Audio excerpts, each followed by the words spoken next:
কবুতর হচ্ছে খুবই শখের একটা জিনিস। আসলে যেটা বলতে চাইতেছি, এই যে দামি দামি কবুতরগুলা, এই দামি দামি কবুতরগুলা পাইলে কোনোই লাভ নাই, কোনো লাভ নাই। এই যে এখানে আছে ময়ূরপঙ্খী, এই যে নিচে আছে বাংলা কবুতর, দেখুন কত সুন্দর ডিম বাচ্চা দিয়ে বসে আছে। কিন্তু এই যে দেখুন দামি কবুতর, শুধু খাওয়ানো হইতেছে, তাছাড়া আর কিছুই না। 3 মাস ধরে পালতেছে, খাইতেছে, কোনো বাচ্চা দেওয়ার খবর নাই, ডিম দেয় আর নষ্ট করে।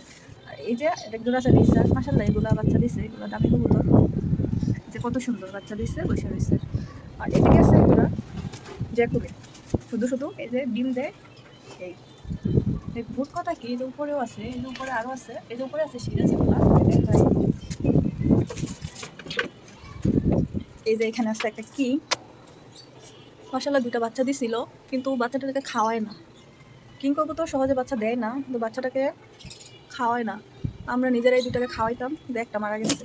দেখুন কত জিদ্দি কবুতরটা, তার যে পাশে যে নর নর কবুতরটারে সে পাশে রাখে না, ঠোকর মেরে তাড়াইয়া দেয়। এই যে উপরে আছে সিরাজি, এই যে মাশাআল্লাহ 2টা বাচ্চা দিচ্ছে, অনেক সুন্দর অনেক সুন্দর। আর এই যে উপরে একটু আছে, ঠিকমতো দেখা যাইতেছে না, আমি নিজেও জানি না বাচ্চা দিছে কিনা। এই দামি কবুতর পাইলা কোনোই লাভ নাই, কোনো লস ছাড়া কোনো লাভই নাই। আরও ছিল এই জায়গায়, মনে করেন আমরা উপরে আছে, এই যে উপরে এদিকেও আছে। দামি কবুতর পাইলা কোনো লাভ নাই, দামি কবুতর শুধু লস আর লস। কম দামি কবুতর পালবো, বাচ্চা দিব, বাচ্চা খাইলেও লাভ আছে। কিন্তু এই যে দামি কবুতর আরও ছিল, ওই যে বল, তারপর আরও কি আমি নাম জানি না। পরে এগুলো আমি যেই দামে কিনছে ওই দামে পাই নাই, কিনা দামে বিক্রি করতে পারে নাই, শুধু লস আর লস।